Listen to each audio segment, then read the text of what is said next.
know that this virus started in Wuhan, China. We now have, the Chinese Communist Party now has a responsibility to tell the world how this pandemic got out of China and all across the world, causing such global economic devastation. Welcome back, my friends. That was Secretary of State Mike Pompeo calling on the communist regime in China to be more transparent about the pandemic they started and why they allowed travel out of China once they knew they had human-to-human transmission. This comes as the Chinese foreign minister took a shot at America's handling of the virus, taking no responsibility for what they did. He called the virus, quote, a natural disaster and accused President Trump of politicizing the virus. Joined now by our panel of experts, Christian Whiten. He's former State Department senior advisor to President George W. Bush and Donald Trump. He's a senior fellow at the Center for the National Interest. Also joined by Curtis Ellis, executive director of American Jobs Alliance. That's a nonpartisan organization dedicated to promoting American jobs. Gentlemen, welcome. Great to be here. Thank you. Christian, today, the Chinese embassy accused Australia of playing petty tricks after Australia demanded greater transparency on the China virus. In my opinion, those aren't the actions of a regime eager to play nice with the rest of the world. What do you say? I think that's absolutely right. What we're seeing is more political warfare, frankly, and propaganda lies from the Chinese government. Australia, which actually was hit early by infections, although they've done a very good job of managing the situation, including by closing their borders, but has every right to ask for the facts, as do we, as to where this virus really came from, what the data really is, because China is still lying through its teeth about that, I'm convinced. And just by asking for some basic facts, the Australians are being demonized by the Chinese. Clearly, the Chinese are covering up something. Yeah, well, that's what communists do. They lie. Curtis, you're a proponent of getting our supply lines completely out of China, pharmaceuticals and everything else. However, how do you do that? Because as soon as we start making moves to do that, China is going to retaliate by withholding the aforementioned medications. They're going to withhold the reagents for the test kits that not only we, but the rest of the world need.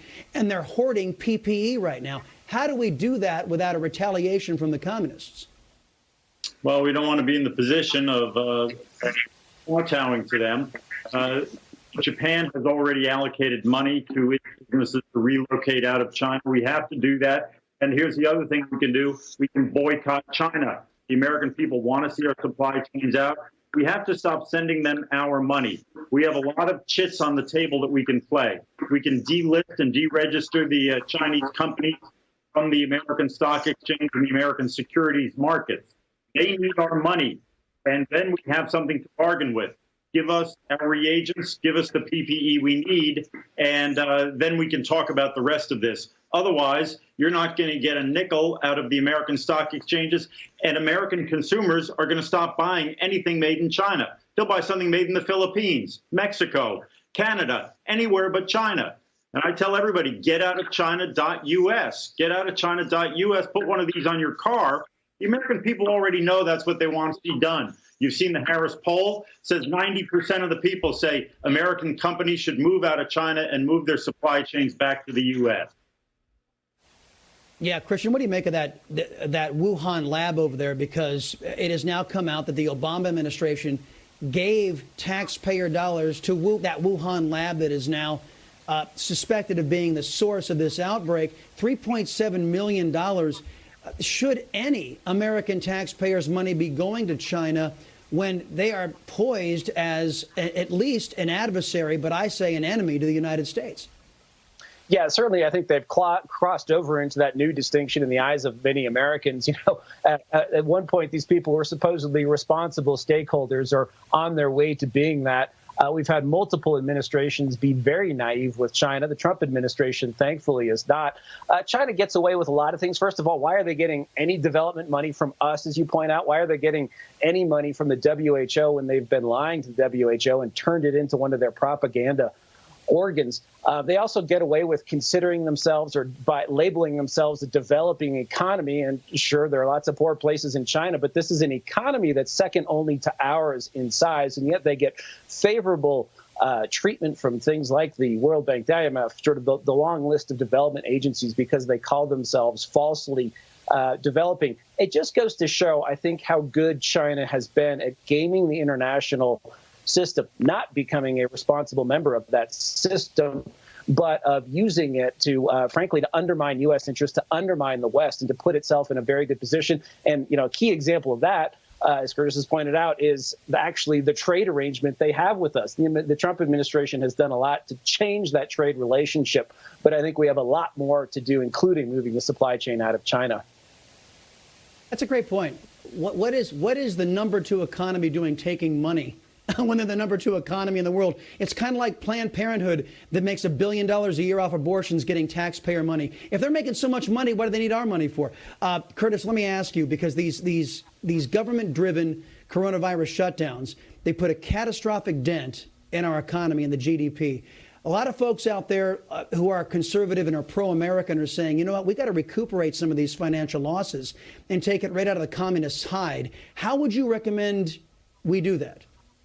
By not sending our money to China and sending our money to some of our allies if we have to, if we can't buy it here at home. And as I said, deregister some of these companies from the American stock exchanges. Do not give our retirement savings invested into Chinese companies.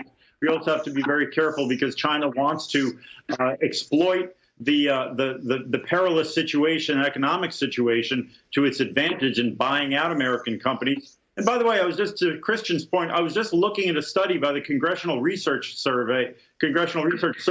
There's about 5 pages listing all the grants from EPA, Department of Energy, on and on and on, of American government agencies that were giving grants to China to do research. They all have to be cut off. We can stop sending our taxpayer money to China. That's one good place to start.